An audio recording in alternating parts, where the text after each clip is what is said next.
Hey guys, welcome back.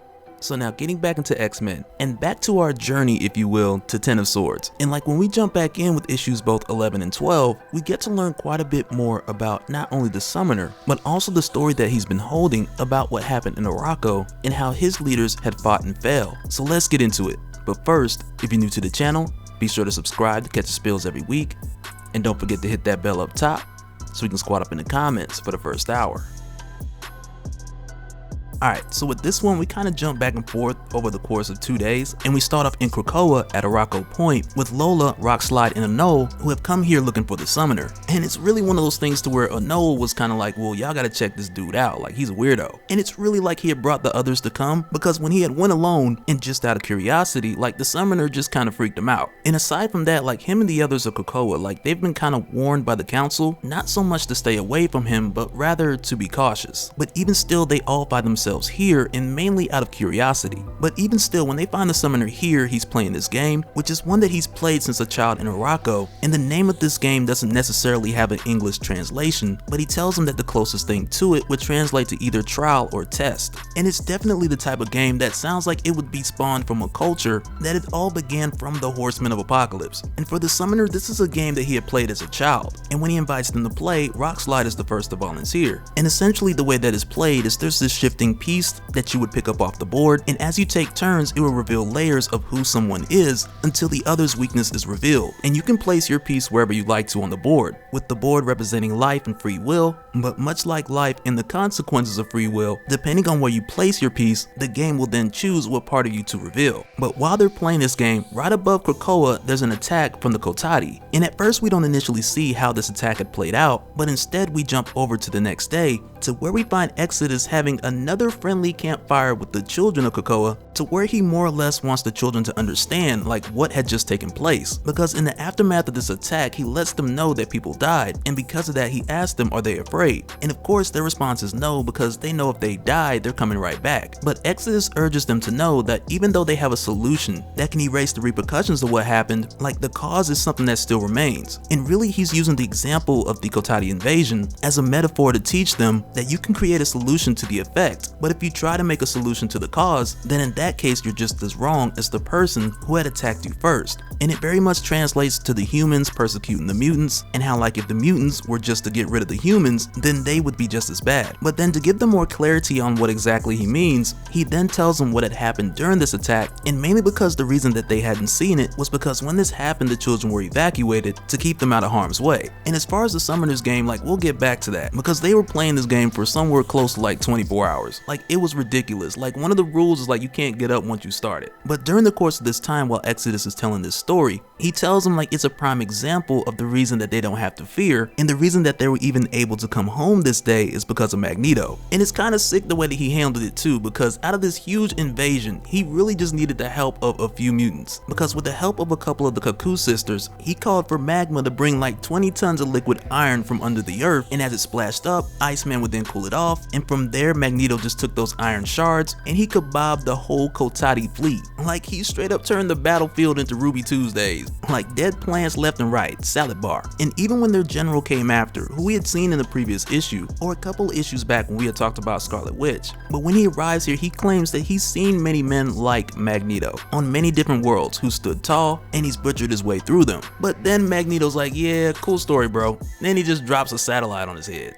And it's like, man, Magneto put the colors on today, like you better ask somebody. Like ain't nobody like Magneto but Magneto. But Exodus was essentially telling the children this story about Magneto to show them like what exactly a hero is and what it is that a hero does. And after telling them this story, he asked them who is their hero, and of course they all respond Magneto, and he lets them know, yes, Magneto, and he is mutant. And with this once again showing them the effectiveness of handling the cause, because once again if you try to stop a war before it starts, then essentially you become the bad guy. But after this, we then go back over to the Summoner, who's in the middle of his game with Rockslide, and after hours of playing, they both discovered each other's weaknesses. And for Rockslide, he discovers that the Summoner is pretty much invulnerable with the exception of his eyes. And in the case of Rockslide, the Summoner mentions that his weakness is just under his shell. And in his case, he tells him it's not even so much a weakness, but more so a vulnerability, because when Rockslide blows up, he's able to reform. But even with exposing this about Rockslide, he assures them not to worry, because at the end of the day, they're all on the same same side. But right after this, Apocalypse then shows up and he asks to speak to the summoner alone. And when he does, he pretty much tells him like, hey, the rest of y'all gotta beat it. And they just like, okay, well you ain't gotta tell us twice. But with Apocalypse coming here, he had came to speak with the summoner to ask him about something that we knew was gonna be a question at some point in time, which essentially was, how did the people of Arakko fall? And really, prior to this point, I thought this was something that had been answered like off panel, like around the end of issue 2. But as it turns out, not the case. And for that reason, Apocalypse has come here to get the big spill. But before the summoner gets into it, Apocalypse does let him know that pretty much what he had been doing in the Excalibur issues, like, it's done. With him creating the external gate that was constructed from the bones of immortal mutants, just as it was planned, creating a doorway to the summoner's home. And this is where we go into story time once again. And when the summoner picks up, he pretty much talks about the same war that we had heard of, which had separated what was once known as Okara, the one land of mutants, but of course it was separated by the Twilight Sword, splitting Krakoa from Arakko. But even with telling Apocalypse this, like, the summoner lets him know, like, look, a lot of this has been passed down over the course of 1,000 years, and some parts may not be like a one-to-one certainty, so pretty much decipher these truths at your own discretion. And this is something that Apocalypse could pretty much do for the first part because he was there. But as it turns out, like, the story that was told through the generations of his people, it had went from the Apocalypse, the warrior god in blue, to like the Great Receder. And regardless of him being the first mutant of the second generation of mutants on Earth, which I believe is like a callback to Selene, but even with them recognizing who Apocalypse was and how powerful he was, his people had grown to believe that he had betrayed them by sacrificing his family to preserve what was left in this world for his own. And what I find very interesting already at this point is, like, for one thing, like, this is the end of the part that Apocalypse knows. And prior to this, when we've heard his side, whether in previous issues or even what we'd seen from Marvel Comics issue 1000, Apocalypse had mentioned sending his horsemen, also known as his children, but he had never mentioned his wife, Genesis, who had left with their children and led them on the other side, which I thought was something that was pretty interesting. But in the case of Genesis and the children of Apocalypse, when they had crossed over to where they initially thought they would be continuing to fight the same army, but instead they landed in the wasteland of a world called Amyth, which had slaughtered bodies everywhere, which was a product of the White Sword and his 100 champions. But at this time, with the White Sword and his champions nowhere to be found because they had already wrecked this area, like, it was here where Genesis and the Horsemen, they had made their home on Arakko, but also they had claimed a portion of the land of Amyth, and with doing so they had set up 10 towers, to where the towers on one hand served as a defense, but then they also stood as a border to say that the land in between, it also belonged to Arakko. And these 10 towers were like your line of defense against the horde who would try to invade, and presumably to make their way through Arakko and back to Earth. But for thousands of years the horde would never make their way through, and during that time many generations within Arakko lived and died without ever seeing defeat. And amongst these generations in Arakko, the summoner was born to the Horsemen of Apocalypse War in another mutant. But also in Arakko, Genesis led a council that was pretty much identical to the Quiet Council of Krakoa, which makes a lot of sense because of the history and the similarities between Arakko and Krakoa. But at one point, one of their mutant prophets by the name of Ideal, which is spelled like it's short for idyllic, but he had approached the council and foretold that the 10 towers would fall. And many say that, like, when Genesis heard this, she had threatened to have his head, but as history shows, she had taken her own army and brought the fight beyond the towers. And when she did this, they fought and moved forward for like 20 years. It was a lot of fighting. But throughout this 20 years, every few months, word would get back to Arakko, and they would hear about these victories and they would celebrate. But at some point around 200 years ago from today, Arakko stopped getting word back about these different victories. And later they had discovered it was because Genesis and her army, they had reached the Ivory Sprite, which as it turned out was the stronghold of the White Sword and his 100 champions. And from what we had seen, this is the dude who had wrecked the land and had destroyed the horde in the area where Genesis and the other horsemen had arrived at thousands of years ago. And what we come to find out about the White Sword is that he is a mutant, he is immortal, and more specifically external. And when he leads his 100 champions into battle, he lets each of them fight till the last one dies, and then he uses his mutant power of resurrection to bring them back. And it's even said that this cycle of death is like his religion. But on top of that, he had been doing this for so long that he didn't even recognize Genesis as a fellow mutant, and he treated her and her army as if they were another member of the horde. But also his attack on Genesis and her army, it was the first defeat that they'd ever seen. And with this defeat, with only a few remaining from her army, they had made their way back to Arakko, and since then there had always been a mystery of how Genesis and these few others had survived, almost as if those details were intentionally made secret. But then after returning, Genesis is then approached by Iska, and it's either Iska or Iska,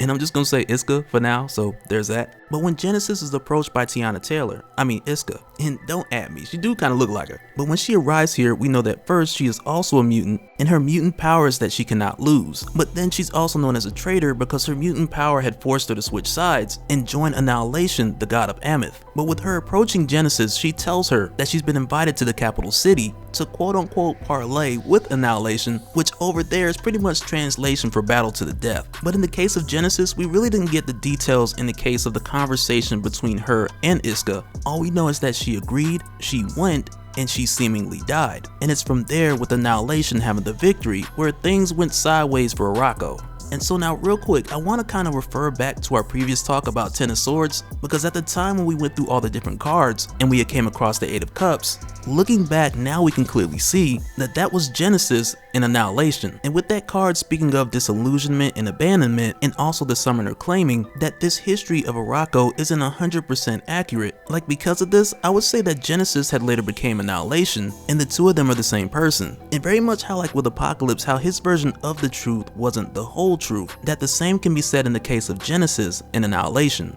But from here, the summoner lets Apocalypse know, like, okay, this part forward, like this part I know because I seen it. But from here, the summoner lets Apocalypse know, like, the attacks on Arakko and the towers, they grew worse, towers fell, mutants died, and from then the people of Arakko, like, they held their own for over 100 years, but then eventually they sent their one and only summoner to find Apocalypse in hopes that he had raised another nation of mutants, to whom he had proved to be powerful enough to make their way back and save the people of Arakko. And it's kind of crazy hearing this because it really plays into the true nature of Apocalypse, to whom prior to Powers of 10 and House of X, all we had really known of his motivations was only the strong deserve to live. Like, strong mutants come with me, everybody else get wrecked. But it's kind of crazy because like now Hickman's putting a reasoning behind all of that. And for me, I really feel like this works because I know a lot of people will be like, well, why didn't Apocalypse just say this in the beginning? And I mainly say this because years before this had happened, his tribe in Akaba, they had already believed in a only the strong survive mentality. And with Apocalypse being somewhere around 5,000 years old,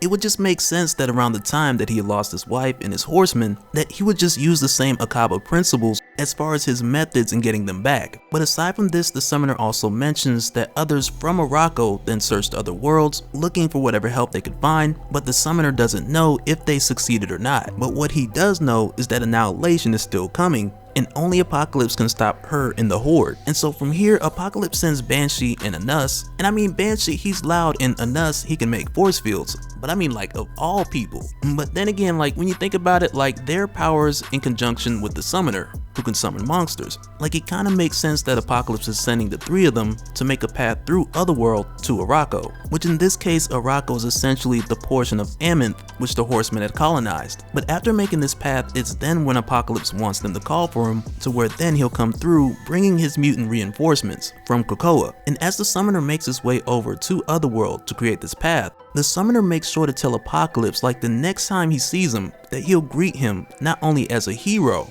but also as a father and the true heir of Arakko. And so now real quick before we go, I want to give a special shout out to all the Patreons. Thank you guys for all of your support. And for anybody who's new here and you'd like more information on how to support the channel, I got a link below to where you can head to patreon.com/dopespill. But that'll do it for this one, guys. Let me know your thoughts down in the comments below, and even some of your theories on what you believe is the truest version of this origin. And it's really hard to say because at this point there's quite a few people that we haven't seen yet, and that we probably even won't see even in issue 1 of Ten of Swords, which is right around the corner. And we probably won't get those details until like Ten of Swords Stasis, which is in October. But let me know your thoughts down in the comments below, and we'll do it again in the next one. Alright, later.